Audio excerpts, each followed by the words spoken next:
जनाब सदर मजलिस मुअज़्ज़िज़ मेहमानान गिरामी प्यारा साथियो अस्सलाम वालेकुम। अज जै उन्वान ते पंहिंजे लफ़्ज़नि जा कुल निशावर करे रहियो आहियां उहो आहे अज़्म आली शान अर्ज़ पाकिस्तान। प्यारा साथियो, दुनिया जी हर क़ौम चाहे कहिड़े बि खिते में रहे उन जी कान का धरती ऐं वतन हूंदो आहे जंहिंजी ख़ुशबू हू पंहिंजे जिस्म में महसूस कंदो आहे ऐं हर बाशऊर माण्हू पंहिंजी धरती ऐं वतन ते फ़ख्रु कंदो आहे।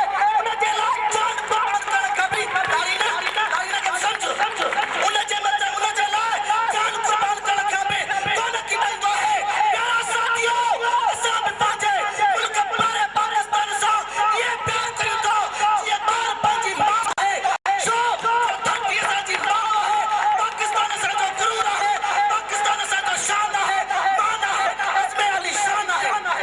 प्यारा साथियो, शाल प्यारा रहमतुल्लाह अलैह फरमाए थो सजना इंसानी कई अणासी विसरे हक़ तरीके होए जो वतन जनी विसारियो जेकी बि नवा कलाल ऐं झूझार पुट आहिनि उहे पंहिंजी धरती ऐं वतन नथा विसारे सघनि ऐं उन जे मान मथां करण जे लाइ हमेशह जस्तजू में रहंदा आहिनि।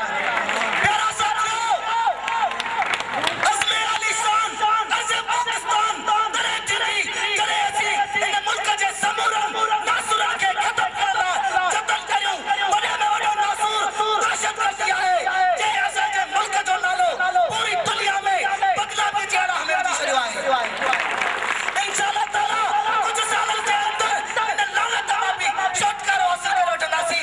ज़रबे ज़िम्मेदारी आहे जंहिंजी असीं मुकमल हिमायत करियूं था। ॿियो मसइलो बिजलीअ जो बहरान आहे। प्यारा साथियो, जेको बि इंशाअल्लाह ताला कुझु सालनि जे अंदरि ख़तमु थी वेंदो ऐं लोड शेडिंग जे चिन्ह मां हमेशह जे लाइ ख़ात्मो ऐं आज नसीब थींदो। करप्शन आहे जेका असांजे मुल्क जे बुनियादनि खे लोॾे रही आहे। अचो त पाकिस्तान जे तामीर करण में पंहिंजो किरदारु अदा करियूं। जेकॾहिं उस्ताद आहियूं त ईमानदारीअ सां पढ़ायूं, जेकॾहिं शागिर्द आहियूं त दयानतदारीअ सां इल्मु हासिल करियूं, जेकॾहिं डॉक्टर आहियूं त आले दिल बणिजी ग़रीबनि लाचारनि जो इलाज करियूं ऐं जेकी अस्पतालूं क़ब्रिस्तान जो नेक ॾेई रहियूं आहिनि वरी उन्हनि खे आबाद करियूं।